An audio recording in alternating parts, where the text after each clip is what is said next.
Bok svima, u prošlom videu ste mogli vidjeti kako se zabavljamo u Berlinu, što se tamo jede. A danas vas vodim u daleki Peru uz malu pomoć svog prijatelja Bojana. Bok svima. Bojan će nam danas pripremiti jelo koje smo kušali kod njega prošli vikend, koje je bilo fenomenalno, a to jelo se zove... Arroz tapado. Arroz tapado. Arroz tapado. Vamos a preparar, el día de hoy, vamos a preparar el arroz tapado. A za pripremu ovog jela trebat ćemo naravno namirnice. Trebat će nam malo riže, malo mljevenog mesa, malo češnjaka i malo luka. Papra, soli, pelati.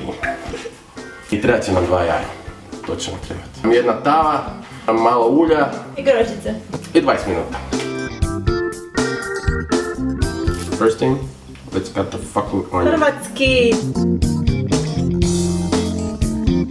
Je pri kraju sa sjeckanjem luka, luk ide na vruće ulje. Da se to malo prodinsta, da pusti svoj sokić, miris i tak to. I na to ćemo dodati mljeveno meso koje ćemo zajedno s lukom pržiti nekoliko minuta, znači dok se ne skuha, ne? Sami ćete vi probati malo. Fino, good, good, good, no good, no good. Barbara će nam pripremiti rižu. Ovaj put ću vam pokazati kako se priprema riža na tradicionalni peruanski način. Znači da vam dobijete cijela hrskava zrna, da bude ukusna i da vam dođe da ju jedete samu, bez priloga. Znači moramo sjeckati češnjak. Yes, please. Koliko? Jedan češnjak češnjaka? Ne, stavi 2. 2. Više češnjaka, više mirisa, više okusa. A kaj ćemo s češnjakom? Češnjak ćemo staviti u rižu. Ako češnjak staviš, prodinstaš na ulju malo prije nego što dodaš rižu, riža poprimi specifičan miris i okus. Jel ti se svidjela zadnji put kad smo jeli? Zadnji put je bila fenomenalna riža. Reci. Znači stavit ćemo to u vruće ulje, u rajngacu. Kad smo zdinstali češnjak, na njega dodajemo rižu. I miješamo zajedno sa tim zdinstanim češnjakom i pustimo da riža, neću reći zagori, nego pustimo onak samo malo da se malo zapeče dole na dnu. Znači kad se ona zapeče, svakih otprilike 3 do 5 sekundi vi je malo promiješate. 3 do 5 sekundi pustite, malo promiješate. Na taj način dobit će onaj prirodni neki hrskavi štih. Znači koliko čaša riže smo stavili, u rižu stavljamo toliko čaša vode. Plus možda pola čaše vode. Kuhat ćemo je 15 minuta. Onda ćemo provjeriti, vidjet ćemo u kakvom je stanju. Nećemo ju dirati niti u jednom trenutku. Važna stavka. Ne dirat rižu, ne otklapat, ne raditi ništa što bi moglo poremetiti taj sklad. Vidjet ćete za 15 minuta pojavit će se sitne točkice u sredini. Ne dirat rižu još uvijek. Znači još pričekat par minuta i riža je gotova. Dodat ćemo pelate umake. Kaj ćemo s jajima? A znaš kad mi idu jaja? Skuhat ćemo jaja. Kad je gotov sos, narezat ćemo grožđice na sitno, stavit ćemo ih u sos, skuhana jaja, narezat ćemo na kockice, pomiješat ćemo sa svim tim, a onda ću vam pokazati kako da to servirate. Dobro, što ti prestati čistiti tu kuhinju, čovječe. Sad kuhamo, pusti ženska ovo, poslije ćemo to počistiti.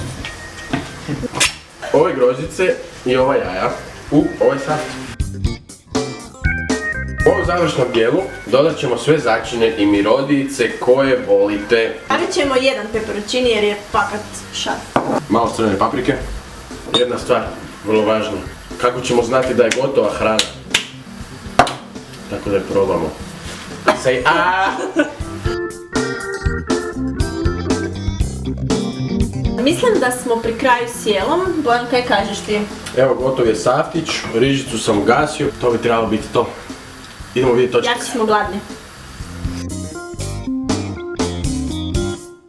A sada će nam Bojan pokazati kako ćemo ovo jelo lijepo servirati. We take a finger and dip it in the oil. Znači stavit ćemo rižicu na dno te posudice koju smo uzeli. Neka otprilike zauzima 1/3. Speglamo to sa žlicom, fino potupkamo, stavimo rižu unutra i na to stavljamo sloj ovog umaka koji smo napravili. Na kraju stavljamo poklopac opet od riže, to se jedne sve na svoje mjesto, zatim ne uzimamo ovo i bam u tanjur. Tanjur i stavimo i zatim abra fucking dabra.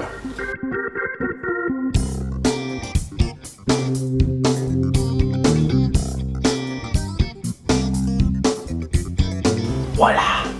Bon appetit! Jelo je gotovo i servirano, mi se bacamo na kopanje. Bojan, hvala ti što si mi naučio nešto novo. Hvala tebi, nadam se da sam vam otvorio apetite. Meni sigurno jesi. Ostatak slika i behind the scenes možete vidjeti na Instagramu, pa pretplatite se na moj kanal. Ajmo jesti. Ok.